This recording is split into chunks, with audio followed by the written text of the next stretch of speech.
Well, seems an interesting couple of days where Arsenal's concerned. People were being aggressively linked with several names, as you know. Apparently, an offer for Kenan Yildiz of Juventus has been rejected, and Arsenal have fired their head of sports medicine, as well as updates on Rodgers and Tonali. So let's kick off. Arsenal head of sports medicine to leave the club. Now, if I remember correctly, and don't quote me, but a few weeks/months ago, I used the duration subjectively. Did we not hear that either Arsenal or Mikel Arteta, for the life of me, I can't remember, brought in like an external head of medicine or physio to review what's going on? Now, again, you can't just blame one person, and we have won the league. We got to two finals. It's less about the FA Cup with the amount of games and that footballers are playing for club and country and the intensity and all of that jazz. Can you really prevent injuries? But this is something we need to get a hold on, people. And this is why, yeah, amongst everything, I respect and I can't talk up my boys, every one of those players enough, because it wasn't pretty. Numerous players put their bodies on the line for this football club to get over the line in the Premier League. And, you know, you gave us a great moment. It was a chance to connect with you lot across YouTube. Obviously, the Tuesday we won the league, the following Sunday, and then the parade, we had a great moment. But in terms of reviewing and getting better, of course, we need to bring in new players. We need to get people in good form,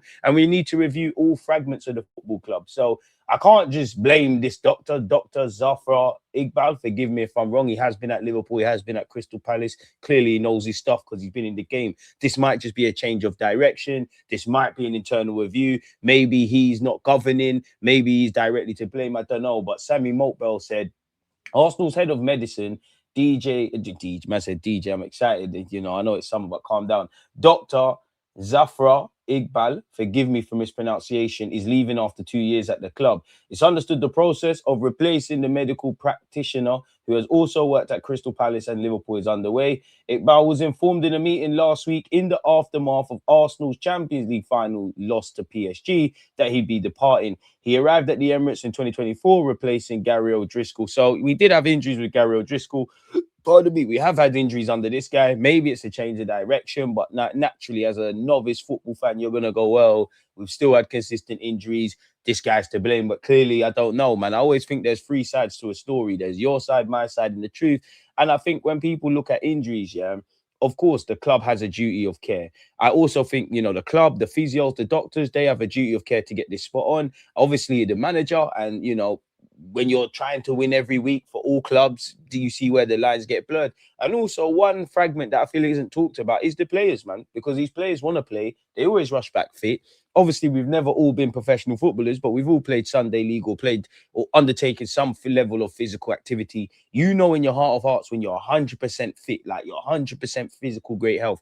You also know when you're 99.9%, where you know that there's a bit of pain, you're not 100%, but you muck in. So you could be making it worse. And if I'm honest with you, I feel not just my football club, but a lot of football clubs, whether it's the World Cup, whether it's trying to achieve what you're trying to achieve, there's been a lot of, forgive me for want of better terms, but patch-up jobs in that sense that I've got no evidence of this. It wouldn't surprise me if Declan Rice with his back, Saliba with his back, Magalhaes might have to have some minor apology surgery on his hamstring. There's another player I'm missing out, Odegaard, because it feels like you kept coming back with your ankle injury. It felt like we patch it up, and then there's a relapse. So there's those kind of things. So again, I guess we'll never know. But yeah, smash the like button. And what do you lot make of that? Now, The Athletic, courtesy of a free paywall, have brought out their articles they do during the transfer period where they talk about deals or the deal sheet.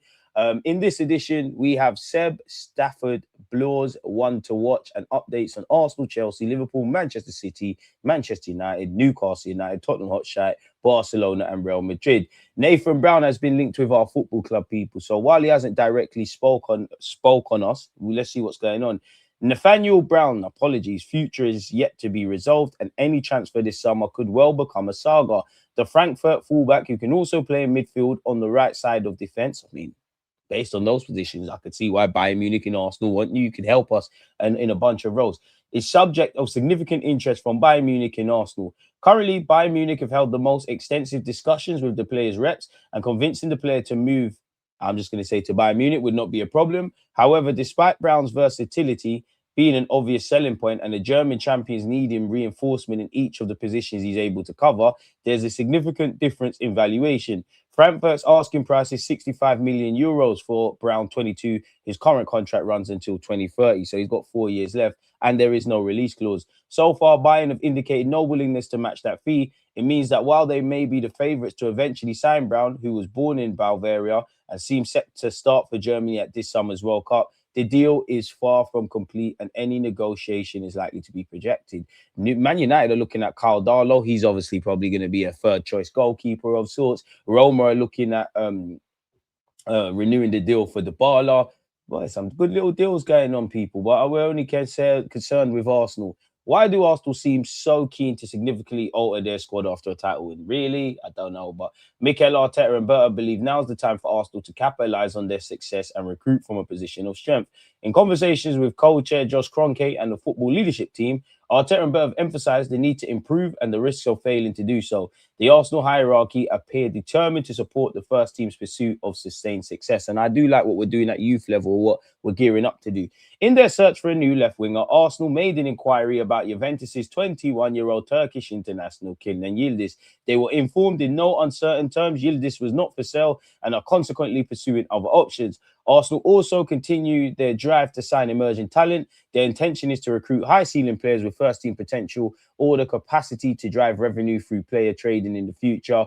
Arsenal have inquired about Yildiz. Their pursuit of Leicester City's 16-year-old winger Jeremy Monga is ongoing. Personal terms are not expected to present an issue, but an agreement has not yet been struck between the clubs. Monga had been expected to sign professional terms with Leicester in July when he turned 17. Arsenal are likely to try and strike a deal with Leicester before then, rather than face the uncertainty of going to a tribunal. PSG's 18-year-old defender, Emmanuel Mbemba, is another prospect that has been discussed internally. The left-sided defender is out of contract this summer and can leave for a nominal fee, but it remains to be seen whether Arsenal are prepared to commit to meeting the salary demands of the France Youth International. In terms of players that could be departing, I mean, shock horror. The names that go: Gabriel Jesus, Christian Norgard, Fabio Vieira are all linked with moves away and probably will mean we're listening to offers. I'd be amazed if Jesus is still here. Don't know if we sell him. Don't know if his contract gets ripped up, but he's on too much money to not be a key player. And then wages or resources, should we say, can be redistributed elsewhere. Norgard, a bit like with Kepa, we know, you know, you've won the Premier League now. You've had a great run, been in the Champions League final. You go back last season, not the one that's just done, but the one before. You lot were first names on the team sheet at your other clubs. A career short, I think both will seek, let me go play some first team football. Fabio Vieira is still linked with Hamburg. We hope we can move him on. You know, it's a shame Norgard never got a real proper opportunity, but it is what it is. Decisions will also be made on the attacking trio of Gabriel Martinelli, Trossard, and Ethan Nwaneri, who's been training with England's squad in the future in Florida. Do you know what's mad? With Nwaneri, there's also reports saying we don't want to rush over his future. Worst comes to worst, we'll find the right loan for him. And obviously, he's not in the England squad, but him, Rio, Alex Scott, they're on the cusp in it, like they're training. So I think we're making a decision. I understand if they sell him for money, but for me, it don't make sense because I do think he has a first-team future here. I do think he could benefit from a Premier League loan, and if he has a great loan spell, whatever money you think you're getting now, you could get more. I'd love him to be given a fair crack at the opportunity, but Max Dowman, Saka, Noni are all ahead of him on the right-hand side, whether I like it or not. Eze, Odegaard, potentially Morgan Rodgers, all occupy that 10 role. We have seen Marino and Kai play there, either the left 8 or the right 8. You've got Lewis Skelly, you've got Zubamendi, you've got Declan Rice, you've got Kai and Marino that could play there. You've technically got Norgard. They'd probably sign another midfielder.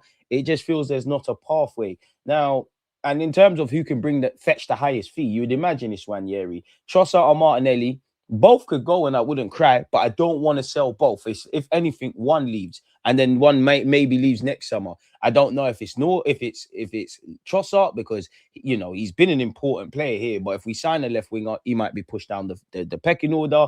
He's 31, maybe he could get a long-term deal elsewhere. Maybe he could feature more prominently, and maybe there's more offers because he's a quality player and he's not going to break your wage, but he's not going to break your wage or your transfer budget With Martinelli, it depends. We did buy him for 6 mil, but you'd imagine we want significantly more due to his age profile than Trossard, and he's on significantly more wages. Every day he's linked with Atletico, PSG, Bayern Munich. Whether these teams actually are interested and that interest correlates from actually officially beginning talks, then who knows? But, we do need to kind of clear the wage bill. We do need to, finally get rid of some players that are past their sell-by date. This article's probably forgot Reece Nelson, with the greatest of respect, is at the football club, but him, for example, needs to be sold. So I have to see. Do you have a quick browse and see if there's anything entertaining? What's going on here? Chelsea have untouchables, which are Archibald, Caicedo, Palmer, Colwill, Stalvio, Reece James. These are the João Pedro. These are the players. If we're going to shop at Chelsea, I'm all for. Enzo Fernandez and Cucurella linked to moves away. Chelsea are one of the clubs keen on Aston Villa's Morgan Rodgers and are aware they face stiff competition for his signature. Hopefully, Arsenal is involved, people, in that regards. Cucurella could leave. No one don't really care about that. What's going on with Liverpool? I'd love Rio and Gomoa. I think it'd be an utter crime if Liverpool don't build around him and let him go to Bayern Munich. But what do I know? We were once linked with Curtis Jones. He's apparently valued at 35 million and could be looking to depart, people. They linked with Yan Diomande. A lot of Arsenal fans wanted him. Seeing that that's gone. City are still linked with obviously Elliot Anderson. If they sign Anderson, they have the financial capacity. But did they go for Tonali? Tonali has been considered as an alternative to Anderson.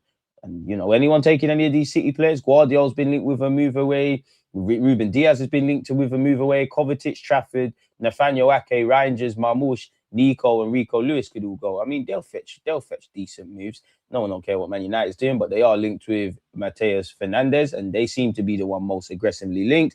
PSG also have an interest. 80 million. I do want to get away from getting shocked by the transfer fees because this is the climate, innit? But 80 million. As talented as he is, and he has a big future, there's a reason he's got a big reputation after getting back-to-back relegations with Southampton and West Ham. But 80 million. They're linked with Alex Scott. We've also been linked with Alex Scott, but 75 million to 60 million a myth. Apparently, they've held talks internally on Adam Wharton, Tonali, and Belemba. I'm not really keen on Belemba. I like him, though. Tonali and Adam Wharton, if we could get him at Arsenal as well as Lewis Hall at left-back, I wouldn't be for that. Anyone having Rashford, no one knows what's going on with his future. Newcastle's interesting, specifically outgoings, if I'm honest with you. Especially so, given that it remains plausible Sandro Tonali leaves this summer, Newcastle effectively have the Italian tied until 2030 and will demand a sizable fee for the midfielder. Meanwhile, there are few clubs who are capable of extracting the 26-year-old from Tyneside, yet interest is anticipated and a succession plan has been drawn up inside St. James's to cover that eventuality. Fair play. We were linked with Victor Munoz, the Spain international. Apparently, Newcastle want to listen to offers on Joe Willock. Hopefully, we've got a sell-on clause there. Tonali is interested until contracted. Apologies, until 2030. Livramento is also drawing interest from Arsenal and City, but his injury issues have cast doubt over any potential exit. Just trying to see if there's anything of note or of interest. We know we're not getting Julian Alvarez. He's been aggressively linked with Barcelona. What's Real Madrid saying, people? They've obviously got Dumfries and Canate. They're still linked with Elise. They've actually been linked with Julian Alvarez, but this article's putting cold water on that. So that appears to be that. Morgan Rodgers is ready to join Arsenal during the upcoming summer transfer window, according to Emil Heskey. Heskey, I hope you're right, my guy, but what specifically did you say? He's definitely ready for that step up. Villa is in a difficult position where they have to sell players on to balance the books. But look, I think for Villa, they've got to try and keep players like that. You can't keep selling. I was at Villa when Young left, Gareth Barry left, James Milner left, players like Stuart Downing left.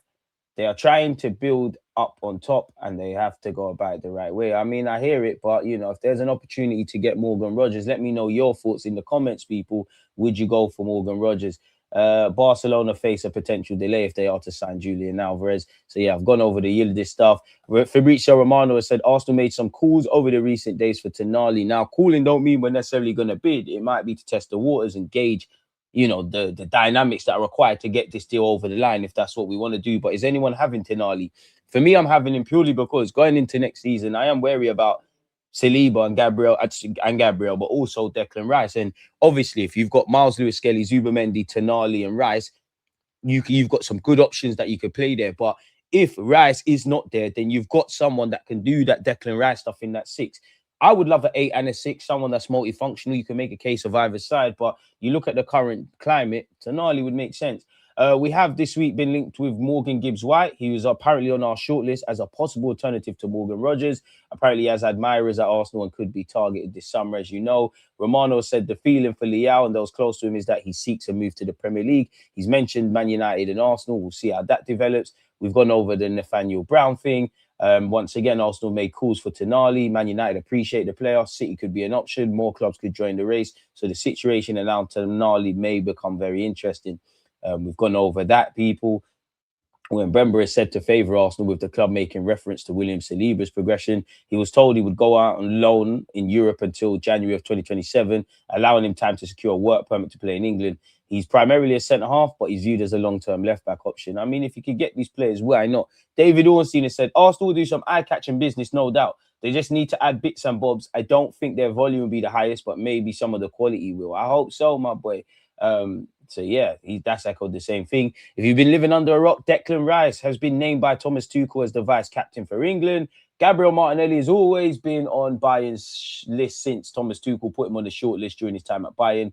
45 million euros could be the price. There are rumours that Arsenal will be prepared to pay 100 million euros for Krupi Jr., says that account, whatever that means. Arsenal will do once again some eye-catching business. Again, Alex Scott is tied until 2028. The team that seems to be linked with him the most is Manchester United. 60 million could be seen as enough. I wouldn't be against it, although he is a Spurs fan, or he was a Spurs fan. Julian Alvarez has no interest in joining Arsenal this summer and is currently expected to remain at Atletico Madrid. Man United have apparently identified Morgan Rodgers as their ideal long-term replacement for Bruno Fernandes. Aston Villa are anticipating strong interest in midfield this summer. In the midfielder, with Arsenal and Chelsea also keeping tabs, people. Who wouldn't be against Morgan Rodgers?